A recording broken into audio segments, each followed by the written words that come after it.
This week, Intel ships Mo patches when Unicode attacks, Drupal cross-site scripting, shopping for a VPN app.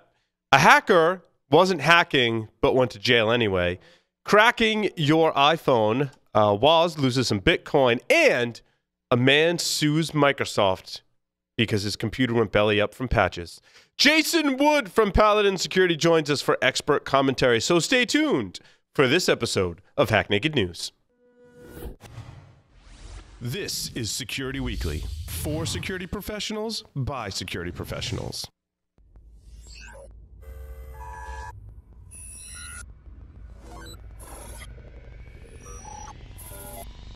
Broadcasting live from G-Unit Studios in Rhode Island, it's the show that brings you the security news each week. And despite popular belief, we do wear pants. It's Hack Naked News. The breach was huge news at the time. Linux monitoring tool. List of infected devices. You can check out the link in the show notes. Ars Technica is reporting that hackers have cracked the Nintendo Switch this week. Tracking people's locations and stuff like that. Figuring out where the military bases are by the United States of America. It's kind of interesting. Well, and not just the United States of America, as it turns out. Domain tools help security analysts turn threat data into threat intelligence. They take indicators from your network, including domains and IP addresses, and connect them with nearly every active domain on the internet. Those connections drive risk assessments, help profile attackers, guide online fraud investigations, and map cyber activity to attacker infrastructure. Fortune 1000 companies, global government agencies, and leading security solutions vendors use the Domain Tools platform as a critical ingredient in their threat investigations and proactive defenses. For more information, visit securityweekly.com/domain tools. Do you have a website, an external presence, employees, an office? Any of these things can be compromised and attacked. How are you defending your assets? Have you penetration tested your public assets? Start 2018 by taking a proactive approach to securing your vulnerable areas. Black Hills Information Security has been helping companies find their weaknesses since 2008. Email consulting@blackhillsinfosec.com and see how they can help you sleep better at night. Welcome, everyone, to Hack Naked News, episode 163 for February 27th, 2018. I'm your host, Paul Asadorian, reporting from G-Unit Studios in Rhode Island. A couple of quick announcements. Check out our on-demand webcasts. Pretty soon, it might be there already. I'm not sure. We did one on the state of security training and education. Myself and Dr. Doug White, along with some sponsors, IT Pro TV and Roger Williams University. If that's not up, it will be very, very soon. To get it, you need to go to securityweekly.com/on-demand. That's the only place to get it if you want fantastic career advice from not just myself, but the illustrious Dr. Doug White. And now for the security news. In the news this week, Intel ships a hopefully stable microcode patch for Skylake, Kaby Lake, and Coffee Lake. I really like this description from Peter over at Ars Technica. The microcode updates will help address Spectre Variant 2 attacks, as Spectre Variant 2 attacks work by persuading a processor's branch predictor to make a specific bad prediction about which code will be executed. This bad prediction can then be used to infer the value of data stored in memory, which in turn gives an attacker information that they shouldn't otherwise have. The microcode updates are designed to give operating systems greater control over branch predictors, or the branch predictor rather, enabling them to prevent one process from influencing the predictions made in another process. You might want to rewind that and play it back a couple times. If you read it slow and think about it, it makes perfect sense and reminds me of one of my early computer science courses where we talked about branch prediction. Like, I can see my instructor writing on the chalkboard, drawing out branch prediction. And here we are today, a few years, quite a few years later after I've been in college, talking about it still, which I think is fun. Not so much fun is all of the issues the patches have caused. Hopefully, these are much better. Graham Cluley had a great article titled How to Protect Your Browser from Unicode Domain Phishing Attacks. In short, there's a browser plugin that will detect this condition as described by none other than Graham Cluley, who says there are countless ways in which bad guys can take advantage of many of the Unicode characters that look remarkably similar to ASCII characters, which means that you and I are at risk of visiting a site believing it to be legitimate when in fact is designed to scam us in what's known as an IDN homograph attack. He has some great examples there. Actually, up on the screen right here over my shoulder, those two may look like www.apple.com. They are actually two different domains. The A is actually slightly variation of a Unicode character as described in Graham's article. You should go read it and check it out. And if you're in Firefox, you can disable or you can set a setting that will allow you to detect this condition or use a browser plugin in Firefox or a browser plugin in many of the other popular browsers, such as in Chrome. Drupal has released security updates. If you're running Drupal, well, first, God bless you. There are a number of vulnerabilities fixed in recent versions. The most critical include an information leakage and in the comment subsystem, I should say, in addition to a cross-site scripting condition. Users are encouraged to upgrade to Drupal version 7.57 or 8.45. Good luck with those updates, as Drupal is very much its own ecosystem that requires a lot of care, maintenance, and feeding. If you're using it, hey, good for you. That's awesome. Make sure you apply the updates. If you're shopping for a VPN, or if you're listening to the show and you probably know people that you know that are shopping for a VPN that maybe aren't as tech savvy as some of our listeners, this is a great place to point them, as the FTC has published some new guidelines for evaluating VPN services. These are pretty basic suggestions, such as checking the app permissions, verifying whether or not the application actually encrypts your data, or if its goal is to just obscure your IP address, and also provide an understanding of the privacy limitations, as some VPNs are more private than others, but none of them are truly flawless. So keep all that in mind when you're evaluating VPN apps.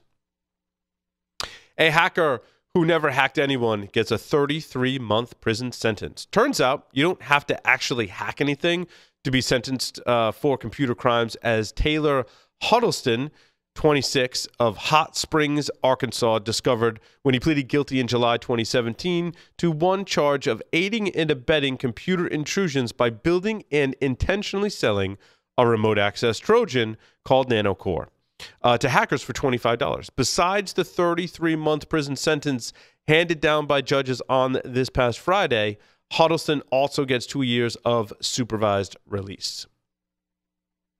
An Israeli security firm says they can hack any iPhone. The speculations are the most fun part of this article, as it states, what isn't clear is whether the company is using a vulnerability that they have not disclosed, and or maybe they're using some sort of brute force mechanism, or the hack requires hardware access. Either way, if you're an iPhone user, owner, it's possible your device may not be as secure as you think. Tech legend Steve Wozniak is out of $70,000 US in Bitcoin. Woz learned a valuable lesson about Bitcoin, as he states somebody bought them from an online shop through a credit card. They canceled the credit card and the credit card payment, but the Bitcoin was transferred. So essentially, Woz was scammed out of this money. He says it was that easy, and it was from a stolen credit card number, so he will not be able to recoup his funds. Even though Woz probably has plenty of money, losing $70,000 still really sucks, and I feel bad for him. So let it be a lesson learned if you're dabbling in Bitcoin and or selling it, that this type of scam is going on. And perhaps one of my most favorite stories this week, a man sues Microsoft for $600 million. That's $600 million after a forced Windows upgrade destroyed his PC. Somehow I think his chances of winning and certainly getting that payout from Frank K. Dickman Jr. of Albuquerque, New Mexico, who filed a lawsuit seeking damages of $600 million from Microsoft and its CEO, Satya Nadella. The plaintiff PC, an Asus laptop, which is valued nowhere near $600 million, came loaded with Windows 7, but then became non-functional immediately when the upgrade to Windows 10 failed. That never happens, right? According to the complaint filed in the United States District Court for the District of Colorado earlier this month. Good luck with that lawsuit. That should be a fun one to watch. Right now, we're going to take a break, come back with Jason Wood from Paladin Security with expert commentary this week on LA Times crypto jacking attack due to insecure AWS storage. Stay tuned. IT Pro TV, binge-worthy learning for IT teams. Why is it binge-worthy? It's learning presented in an engaging and entertaining talk show format that beats voice-over PowerPoint snooze fests. Watch over 3,300 hours of content in their on-demand library on your desktop, on the go, or in the comfort of your own living room. IT Pro TV is IT training you and your team actually want to watch, which means a better return on your learning investment. Get started with IT Pro TV for teams by visiting itpro.tv/Security Weekly and start a 7-day free trial and get 30% off standard or premium IT Pro TV memberships using the code SECWeekly30. And we're back. Of course, I'm still Paul Asadorian, who has to squint to read the teleprompter, hence a little bit of choppiness in there. That was, yeah, happens when you get old. Your eyesight is one of the first things to go. Make sure you check out Source Boston from May 9th to the 10th. Go to sourceconference.com. Register using the code SW89AEE2. That's Alpha Echo Echo 2 to get a $100 off discount code. I've also got a discount code for InfoSec World, March 19th through the 21st. That's OS18-SW. Secure World also is another conference that we're going to, and I think I have a discount for that one too. Security Weekly listeners will save $100 off their registration for a full conference pass if you go to secureworldexpo.com and use the discount code Security Weekly, and make sure you join us at Secure World Boston. Very important. That's Secure World Boston. Now I am turning it over to none other than Jason Wood. Welcome to the program, Jason. Hey, Paul. Good to be back here with you on the show. It's been a little bit since we've been able to connect with the two of us. Yes, it is good to be back in the hot seat, as it were. Well, the hot seat's happening Thursday. We have a webcast on Thursday, so make sure you check that out too. But Jason, what do you got for us this week? Well, we had yet, as you stated, we had yet another incident due to an insecure AWS S3 bucket, and so we've mentioned this a lot on the program here, as well as I'm sure on some of the other Security Weekly programs. The basics behind this, and I'm going to talk a little bit about the incident itself, and then I want to focus on some things to hopefully help us address this a little bit, to maybe some ideas. But the LA Times was hit with a cryptojacking attack last week due to a world writable S3 bucket. Go figure.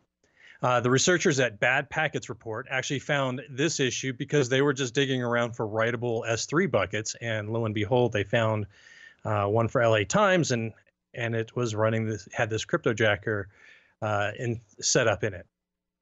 They one of the things I kind of got a chuckle out of with this malware is it actually tried to stay a little bit more on the down low, not be noticeable, by keeping its CPU activity below 30%.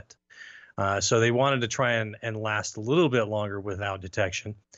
But they weren't the only ones also to notice this writable S3 bucket. Apparently, the folks at Bad Packets Report noted that there was a note left inside the bucket saying basically, hello, this is a friendly warning that your Amazon AWS S3 bucket settings are wrong. Anyone can write to this bucket. Please fix this before a bad guy finds it. Nice try, guys. Appreciate you leaving the note for him, but apparently nobody noticed until another third party found it.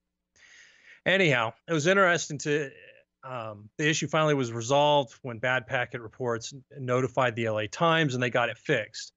Like I said, this is not at all anywhere close to the first time we've mentioned an issue like this, be that data being sensitive and being pulled down by unauthorized parties, or things being uploaded that shouldn't be there. So I was thinking about it, rather than dwelling too much on the specifics of this incident, what can we do to try and help prevent this inside of our organizations? Now, if you work in an organization that allows you to budget and stuff like that to buy tools to help you monitor all this stuff, maybe you already have this capability. But for some of those of so Jason, just a note on that. And this is somewhat speculation on my part as to exactly what these tools do. I know in the vulnerability management space, which you and I both worked in, ironically enough, Yep. There was configuration management, excuse me, that can detect this conditions. I don't know if this particular one, but can detect conditions in your Amazon AWS configuration. That might be a spot to look.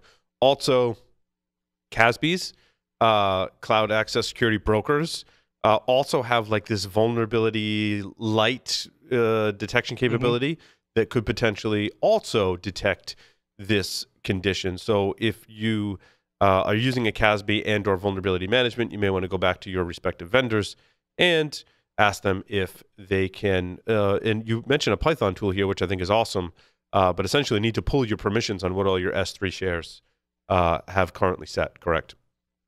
Right. Yeah, there are definitely tools out there that play in this space, and which is why I brought them up. And thank you for diving in with some more specific information there. One of the thoughts I had, though, is you may be in a similar situation that I found myself in the past, where getting budget for anything for security was insanely difficult. In fact, I remember begging for months to get $1,000 to buy a Nessus license, which kind of dates where I was at the time. But you know, it was hard to get any funds, and you may find yourself in that position. So if so, here's maybe some ideas to consider. AWS is attractive to folks because we can stand up infrastructure quickly, easily, and theoretically fairly inexpensively. Obviously, you can start spending some money there.